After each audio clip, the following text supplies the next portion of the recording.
সবাইকে নমস্কার, জয় যিশু। আবার সেই আরজি কর। এবার কি দেখা যাচ্ছে, অভয়া দিদি মা বাবা ভোটে দাঁড়িয়েছে, মানে তাদেরকে নির্বাচন প্রার্থী হিসাবে ধরা হয়েছে। সম্ভবত তারা বিজেপিতে যোগ দিয়েছে। তো এইবারে অভয়ার মা বাবা কেন রাজনীতিতে নামলো, এটা নিয়ে নানা লোকে নানা রকম সমালোচনা করছে। কেউ টেক্সা চালাচ্ছে, কেউ বলছে অভয়ার মা বাবা নাকি টাকার লোভে নিজেদের স্বার্থে বিক্রি হয়ে গেছে। কেউ কেউ বলছে অভয়ার মা বাবা নিজের মেয়েকে ভালোবাসে না, অভয়া দিদিকে ভালোবাসে না। কেউ কেউ বলছে যে কুসন্তান যদিও বা হয়, কুমাতা কদাপি নয়। নানা রকমভাবে নোংরা ইঙ্গিত করছে। কেন? কারণ তারা ভোটে দাঁড়িয়েছে।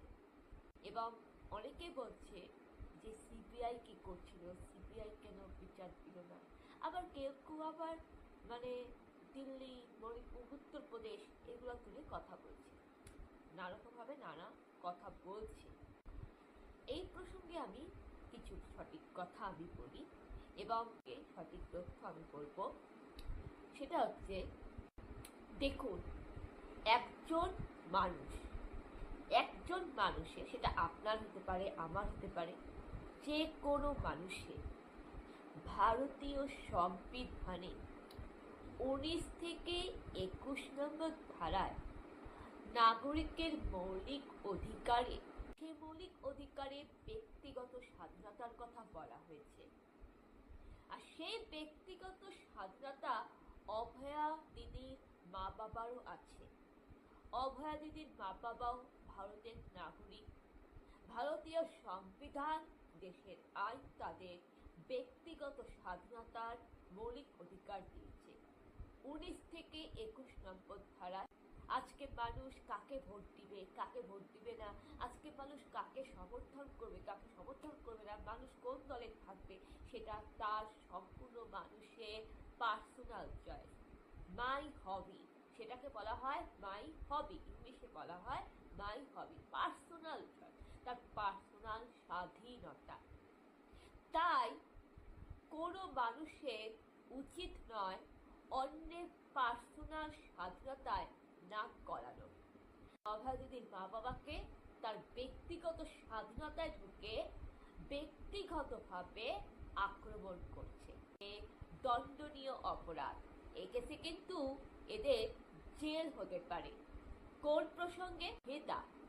ভারতীয় ন্যায় সংহিতা BNS অনুসারে সেকশন 19 থেকে 20 অধ্যায়ে ধারা 353 থেকে ধারা 358 BNS এর অনুসারে কিন্তু কেস হতে পারে। কোন পজিশনে? মানহানি, ভায়োলেন্স, ব্যক্তিগতভাবে আক্রমণ করা, privacy of violence, trolling and ভায়োলিং অফ, ট্রেট করা, ট্রেট টু ভায়োলেন্স, তীব্রতা, কঠোরভাবে তাকে সমালোচনা করা, কঠোরভাবে তাকে কোণঠাসা, এটা ফৌজদারি মামলায় যুক্ত।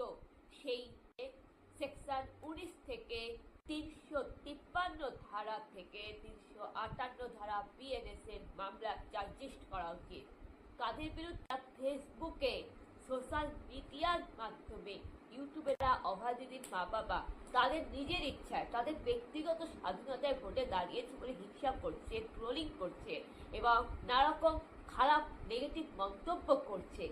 তাদের বিরুদ্ধে সেকশন 19 থেকে 20 নম্বর অধ্যায় ধারা 353 থেকে ধারা 358 ভারতীয় ন্যায় সংহিতা অনুসারে কেস চার্জশিট করা উচিত। এটা আমি একজন শিক্ষিত নাগরিক হিসাবে বলছি। এটা হচ্ছে 1 নম্বর পয়েন্ট। এবার আসি পরের পয়েন্টে। কি বলছে? বলছে যে দিল্লিতে বিচার হয় না, উত্তরপ্রদেশে বিচার হয় না, সবাই বলছে উত্তরপ্রদেশেও নাকি নারী নির্যাতন হয়, রেপ কেস হয়, দিল্লিতে কেউ কেউ আবার সেই বাবা সেই কোন বছরে সেই 20 বছর আগে সেই নির্ভয়া কাণ্ডের কথা তুলছে। দিল্লি কামিনী কেস, যাকে দামিনী বলেছিল, নির্ভয়া বলেছিল। নির্ভয়ার কেসের সময় কিন্তু কেউ ছিল না। ওই সময় কে ছিল? দেশের প্রধানমন্ত্রী কারা ছিল? ভারতের সরকার কোন দল ছিল? কংগ্রেস সরকার ছিল। প্যারামেডিক্যাল ছাত্রী নির্ভয়াকে চলন্ত বাসের মধ্যে ধর্ষণ করে নিষ্ঠুরভাবে তাকে খুন করা হয়েছিল। সে নির্ভয়া দামিনী কেস, ওটা কিন্তু কংগ্রেস সরকার ছিল। 2012 সালের ঘটনা। গেছে কংগ্রেস সরকার কিন্তু নির্ভয়াকে বিচার দেয়নি। বিজেপি মোদী সরকার এলো, তার ঠিক 2 বছর পরেই কিন্তু 2 বছরের মধ্যে নির্ভয়ার জাস্টিস পেল, অপরাধীর ফাঁসি হলো। হ্যাঁ, এটা আপনারা মাথায় রাখবেন, এটাই সত্যি, এটাই চিরন্তন সত্যি। আমরা এটা জানি যে বিজেপি সরকার আসার পর এটা ঠিক যে নারী নির্যাতন হচ্ছে, দিল্লিতেও ক্রাইম হচ্ছে, দিল্লিতেও ক্রাইম হয়, এটা ঠিক। উত্তরপ্রদেশেও ক্রাইম হয়, যেমন ডক্টর প্রিয়াঙ্কা রেড্ডি, হায়দ্রাবাদ। কারা সেকুলারিজম করে থাকে? কারা? এটা আবার ভাবুন একবার। এবার আসি সিবিআই। অনেকে বলছে সিবিআই কেন তদন্ত করলো না, সিবিআই কি করছিল, সিবিআই কি করতেছিল, সিবিআই তো পারতো না অভয়া দিদিকে বিচার করতে। ওরে মূর্খের দল! আরজি করে যে রূপটায় অভয়া দিদিকে খুন করে ধর্ষণ করে মানে ক্রাইম হয়েছিল, সেই রূপটা ছিল থার্ড ফ্লোর। সেই থার্ড ফ্লোরের রূপটা তো ভেঙে দেওয়া হয়েছিল। সেই আন্দোলনের নামে আন্দোলন করতে, উই ডিমান্ড জাস্টিস, সেই রাত দখল আনন্দ করতে সেই রাত দখলে আন্দোলন করতে করতে সেই উই ডিমান্ড জাস্টিস, সেই আন্দোলন করতে করতে রাত দখলে রূপটা ভেঙে দেওয়া হয়েছিল। কোন রুমটা? যে রুমে অভয়া দিদির সাথে বাজে কাজ হয়েছিল, অভয়া দিদির সাথে ভয়ঙ্কর ঘটনা ঘটেছিল, ক্রাইম ঘটেছিল, সেই রূপটা ভেঙে চুরমার করে প্রমাণটা একেবারে সাফ সাফ হয়ে গেছিল অপরাধীদের আড়াল করতে। তাই যেখানে প্রমাণ লোপাট হয় সেখানে সিবিআই কেন? সিবিআইয়ের পাঠ্যকুতা আসলে, এমনকি স্বয়ং ঈশ্বরের যমদূত আসলেও সেই প্রমাণ সেই সত্যের উদ্ঘাটন করতে পারবে না। যেখানে প্রমাণ লোপাট হয়, স্বয়ং ঈশ্বরের দূতেরও সাধ্য নেই সেইটা তদন্ত করে বের করা। এটা আপনার বোঝা উচিত, তাই না? একটু পড়াশোনা করেছে, মাথায় একটু বোধ বুদ্ধি থাকা উচিত। তো আমি বলবো যে সমাজের কিছু মানুষ হচ্ছে এমন মানুষ যে আপনি ভাবুন তো, আজ যদি আমাদেরকে সে অভয়া দিদির পরিস্থিতির মধ্যে পড়তে হয়নি।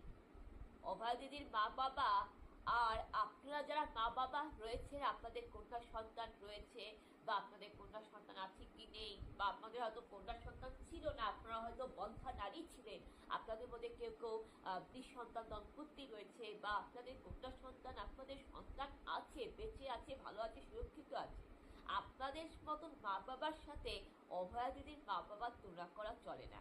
তার কারণ আপনাদের কাউকে অভয়া দিদির মা বাবার মতন পরিস্থিতির শিকার হতে হয়নি। হ্যাঁ, আপনাদের তো আর অভয়া দিদির মা বাবার মতন সেই 2 বছর ধরে 2024 সাল থেকে শুরু করে টানা এই 26 সাল 2 বছর ধরে বিচারের জন্য দাঁড়ে দাঁড়ে ঘুরতে হয়নি, অথবা সেই 2 বছর ধরে মাথায় শ্যাম্পু না দেওয়া, না ঘুমিয়ে, না খেয়ে, চুল না আশ্রিয়ে একইভাবে চুলে থেকে এক কাপড়ে সেই একটা করুণ